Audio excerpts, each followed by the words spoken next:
যারা এতদিন বলতো যে ভারত সবসময় চীনকে অনুসরণ করে এবং ভারত কখনো চীনকে ছাড়িয়ে যেতে পারবে না, তাদের মুখের উপর পড়ল এক বড় চপেটাঘাত। বন্ধুরা, আপনাদের নিশ্চয়ই মনে আছে আমি আপনাদের বহুবার বলেছি বৈশ্বিক শক্তির ভারসাম্য বদলে যাচ্ছে এবং এক সময় ভারতের প্রতিপক্ষের যে শক্তি ছিল তা এখন ভারতের হাতে চলে আসছে। সম্প্রতি একটি খবর যা চীনের পা কাঁপিয়ে দিয়েছে। ভারত চীনকে ছাড়িয়ে তৃতীয় শক্তিশালী দেশ হয়ে উঠেছে। বন্ধুরা, এটা শুধু আমি বলছি না, তথ্য পরিসংখ্যান বলছে। আসুন পুরো বিষয়টা ঠিক কী ঘটেছে, কোন ক্ষেত্রে ভারত চীনকে ছাপিয়ে শক্তিশালী দেশে পরিণত হয়েছে এবং এটি কিভাবে সম্ভব হয়েছে, যা আমেরিকা, পাকিস্তান এবং চীনকে যথেষ্ট চাপে ফেলে দিয়েছে। আমরা এই ভিডিওতে বিস্তারিত আলোচনা করব কি ঘটেছে এবং কি ঘটতে চলেছে, সবটা জানতে পারবেন।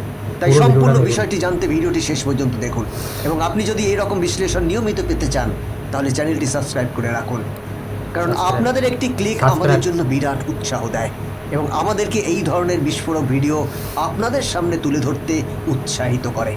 নমস্কার, আমি গৌতম খাসকেল আছি আপনাদের সাথে। তাহলে চলুন শুরু করা যাক। দেখুন, বিশ্বের সবচেয়ে শক্তিশালী এবং বিশ্বের প্রতিটি কোণে সবচেয়ে সম্মানিত তারাই যাদের নিজেদের রক্ষা করার শক্তি আছে এবং এই শক্তির মাধ্যমে সেই দেশগুলি তাদের আধিপত্য বজায় রাখে। আপনি যে উদাহরণই নিন না কেন, মার্কিন যুক্তরাষ্ট্র, চীন, রাশিয়া, জাপান বা ভারত, এই সমস্ত দেশই কোনো না কোনো ক্ষেত্রে তাদের আধিপত্য বজায় রাখে, কারণ এই সমস্ত দেশ বিশ্বের প্রতিটি কোণে তাদের উপস্থিতি প্রতিষ্ঠা করেছে এবং শতাব্দী ধরে এই স্বীকৃতি থেকে উপকৃত হচ্ছে। কিন্তু এখন উল্লেখযোগ্য বিষয় হলো যে ভারত এমন আধিপত্য প্রতিষ্ঠা করেছে যে বিশ্বের এমন কোনো কোণা নেই যেখানে ভারত পিছিয়ে আছে। ভারত চীনকে ছাপিয়ে বিশ্বের তৃতীয় দেশ হয়ে উঠেছে। বন্ধুরা, এই রিপোর্টটা একবার দেখুন, তাহলে এই পুরো বিষয়টা আপনাদের কাছে পরিষ্কার হয়ে যাবে।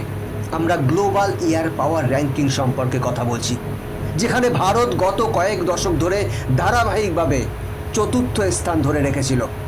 চীন তৃতীয় স্থানে ছিল, কিন্তু এবার 2025 সালের পরিসংখ্যান চিত্রটি বদলে দিয়েছে এবং ভারত বিশ্বব্যাপী বিমান শক্তির দিক থেকে তৃতীয় শক্তিশালী দেশ হয়ে উঠেছে এবং চীনকে ছাড়িয়ে গেছে। এর অর্থ হলো চীন যে এতদিন এশিয়ায় নিজেকে ভারতের চেয়ে শক্তিশালী বলে মনে করত, এখন ভারতীয় বিমান বাহিনীর সামনে মাথা নত করছে, কারণ আমেরিকা 1 নম্বরে, রাশিয়া দ্বিতীয় স্থানে এবং ভারত তৃতীয় নম্বরে এসেছে এবং চীন চতুর্থ স্থানে নেমে গেছে। কিন্তু এখন প্রশ্ন উঠছে যে ভারত কিভাবে চীনা বিমান বাহিনীর শক্তিকে পিছনে ফেলে দিয়েছে, যেখানে চীনের কাছে 5th জেনারেশন বিমান রয়েছে। বন্ধুরা, সেটা নিয়েও আলোচনা করব। বন্ধুরা, এই প্রতিবেদনটি প্রকাশের সাথে সাথেই চীনা সোশ্যাল মিডিয়ায় বিতর্ক শুরু হয়ে যায়। অনেক ব্যবহারকারী এই প্রতিবেদনটিকে মিথ্যা বলে অভিহিত করেন, কারণ এখনও পর্যন্ত যখনই শক্তি নিয়ে আলোচনা হয় তখনই মানুষ প্রথমে মার্কিন যুক্তরাষ্ট্র, রাশিয়া বা চীনের কথা উল্লেখ করে। তবে সর্বশেষ প্রতিবেদনটি কোনো ছোটোখাটো সংস্থান নয়, বরং গ্লোবাল এয়ার পাওয়ার র্যাঙ্কিং থেকে এসেছে। এই প্রতিবেদন প্রকাশের মাধ্যমে ভারত 2025 সালে ইতিহাস তৈরি করেছে WDMMA, world directory of modern military aircraft থেকে।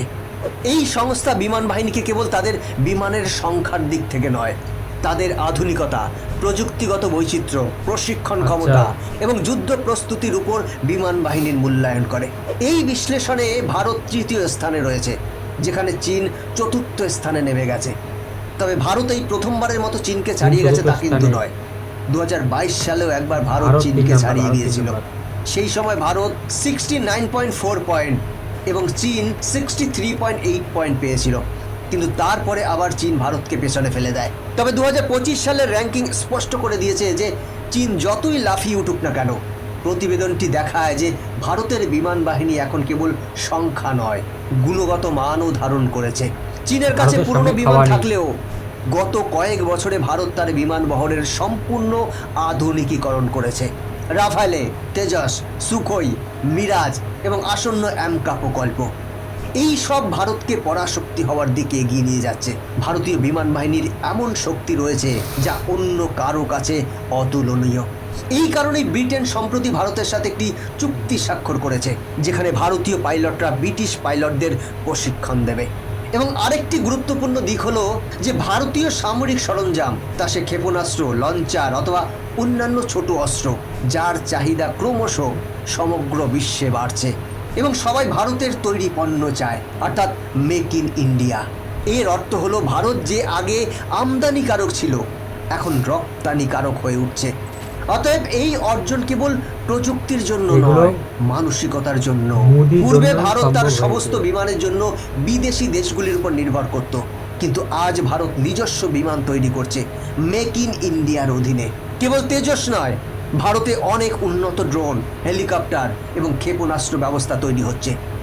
এই কারণেই ভারতীয় বিমান বাহিনীকে এখন বিশ্বের সবচেয়ে সুশৃঙ্খল এবং কার্যকর বিমান বাহিনীগুলোর মধ্যে একটি হিসেবে বিবেচনা করা হয়।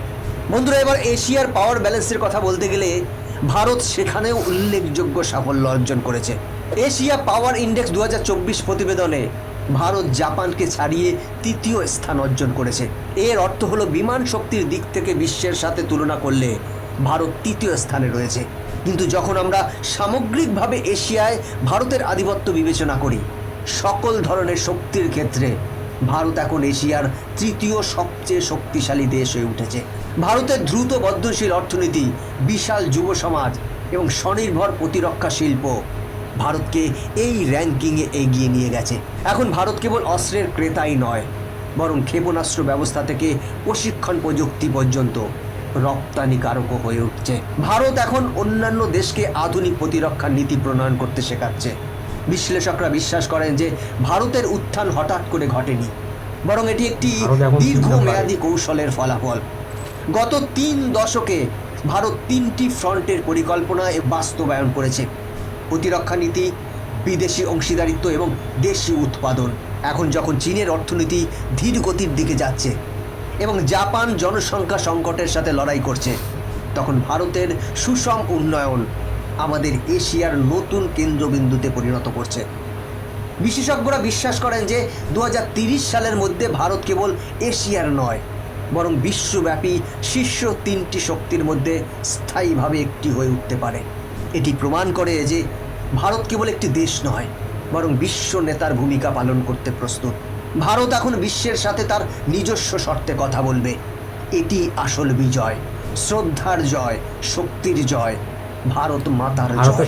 বন্ধুরা, এই বিজয় আমাদের দেশকে শক্তিশালী করার, ঐক্যবদ্ধ থাকার এবং আমাদের দেশকে নতুন উচ্চতায় নিয়ে যাওয়ার আরও দায়িত্ব দেয়। তাহলে বন্ধুরা, এই ঐতিহাসিক বিজয় সম্পর্কে আপনার কি ধারণা? আপনি কি মনে করেন? আপনার মতামত কমেন্ট করে জানান।